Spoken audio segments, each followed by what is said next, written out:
Hey guys, I have a dear friend that needs to learn how to make sausage, biscuits, and gravy. So I'm going to teach her right now. She is sitting in Canton, Georgia, and she has no idea I'm doing this for her. But you see this milk? To this milk, I'm going to add some hot water. You can hang tight. Okay. We're going to add hot water because if you add hot water, then it cooks faster. And I'm all doing this praying that that grease don't burn while we're doing this. So I'm adding the water. So I did it basically 2/3 milk and 1/3 water. Okay, I've got sausage grease from where we just cooked sausage. Hang tight. And then I did 2 big old tablespoons of Crisco. And this is what I was trying to explain to her on the phone the other night. You can't explain this crap. You've got to show people. All right, see this? Okay.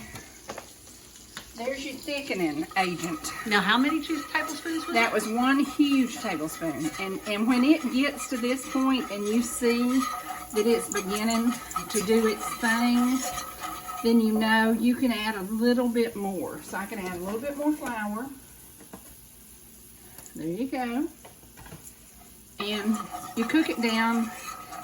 All these foo-foo chefs would say you're going to make a roux. Well, you're going to make some grease and flour is what you're going to make.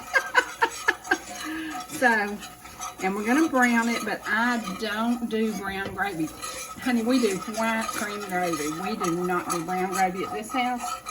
That is a crime in 3 different states. And we're going to just let this cook a little bit. You have to let it cook to get the flour taste out of it. And we're going to do some salt out of my great-grandmother's salt shaker.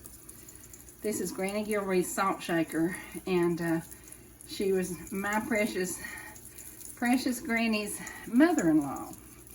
And so there we've got our salt. And the cool thing we're going to do is we're going to put a lot of pepper in here. And while this is cooking, we're going to cook.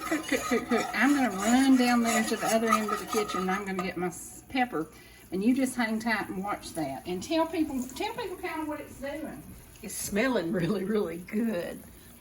Because if you smell it while you're smelling the pound cake that's still in the oven, it makes you really, really, really happy to be in Sherry's kitchen. Okay, now this is pepper. And I'm grinding up the pepper because my friend Hans Rupert saw me using pre-bought ground pepper one day, and he said that's like putting dirt on food. So to my dear friend Hans, I've changed my evil way of living. Now you're grinding. So I'm grinding pepper. And I do love pepper in my gravy. Love it, love it, love it, love it. We're going to turn it up just a little bit. It's on medium heat. And you just, you know, it doesn't take long to do this. And we're doing this kind of in steps. So I'm going to make the biscuits after this. It'll be 2 separate videos. But I was trying to explain to Yvonne how you do this. And it's hard to explain this. I cooked 5 pieces of sausage. Got the sausage gravy, or the sausage grease, and then I added 2 big tablespoons of Crisco to that. And then you just brown this, and you just keep stirring. And you brown it. You know, she's from Manhattan, New York City. She's from New York City. How could we expect her to know how to make biscuits and gravy?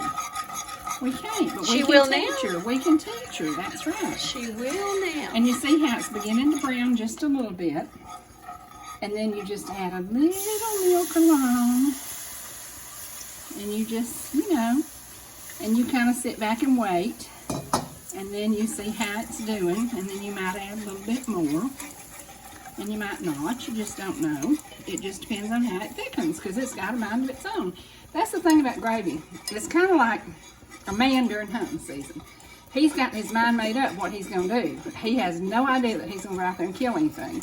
Now this gravy might work perfectly, and I might have to add something to it. Now I'm noticing the whisk that you're using is a very heavy gauge. None of my whisks have ever been that heavy. That looks very professional. Yeah, it is.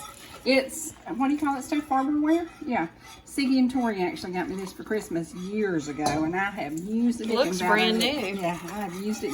But I can tell the whisk is a very heavy gauge metal that I'm going to look for that. An iron skillet, and got this from the Precious Walford family, and so very, very proud of this. I love it, love it, love it, love it, love it, love it, love it. And see, it's beginning to thicken, and so I just keep adding a little bit at a time. Do you know we have muscadine jelly to go with the biscuits we're going to make in just a minute? Where did that come from? Well, they came from our precious Dawn, Cherokee Dawn. Who has a new hat? She has a new hat that says deplorables. We love our Adorable deplorable. Adorable deplorable. And gotta say a shout out to our president. We love you, President Donald John Trump. We are praying for you every single day. We are praying that you keep doing what you're doing because we can afford sausage instead of just making gravy out of water like we did during the 8 years of that administration that just about killed us all. Do you remember red eye gravy? Yes, absolutely. Yep. We used to make it at the Iron Skillet restaurant. And for y'all who are in the Jasper, Georgia area, if you ever traveled through here and you ate at the Iron Skillet, you know that we loved serving biscuits and gravy. That was kind of our thing. And folks did learn to stop in there and have them a biscuit and some gravy and a little sorghum syrup with some butter mashed up in it. And see how it's getting? And you just keep adding a little bit along. Perfect gravy. You know, I worry a little bit about people losing the technique to cook because we're all so busy and we don't have time. And I wonder how many kids are sitting at home whose mama's never made biscuits and gravy. Reckon? Probably. Think there's some out there? Well, That would look, be so think about who simple. you're talking to here. Well, have you ever made biscuits and gravy? You have. Well, not real biscuits. Oh my. No. Well, you're about to learn. Well, buttermilk, it's Well, about you've- time you learn now. You've taught me how. Well, we're about to try it again. No, so- my kids were, the frozen ones. Oh, yes. Now, yes. I can make gravy, but I can't say that I made it very often. Yeah. Can you do it like this? Is this kind of how you do it? I think I've done it once. Okay. All right. I'm pretty sure I And can. see how simple this is? And this, okay, this, biscuits, and some muscadine jelly, that is supper tonight. I mean, that's supper. Look at this budget meal. It's awesome. Awesome. You see that? Looks beautiful. Perfect. I mean, from this vantage point with the steam rising, I mean, this just, Yeah. it's photography Yep. at its best. Yep. Well, we are going to stop this video, and I'm going to turn it around, and we're going to make biscuits in just a minute. So y'all just hang tight. We'll post these probably at the same time. So just, you'll know you have now learned how to make the simplest, easiest, best country white cream gravy. So good. And you know, another thing that I used to do back during the poverty days, we would buy a can of evaporated milk and open the evaporated milk and then put a can of hot water in with it.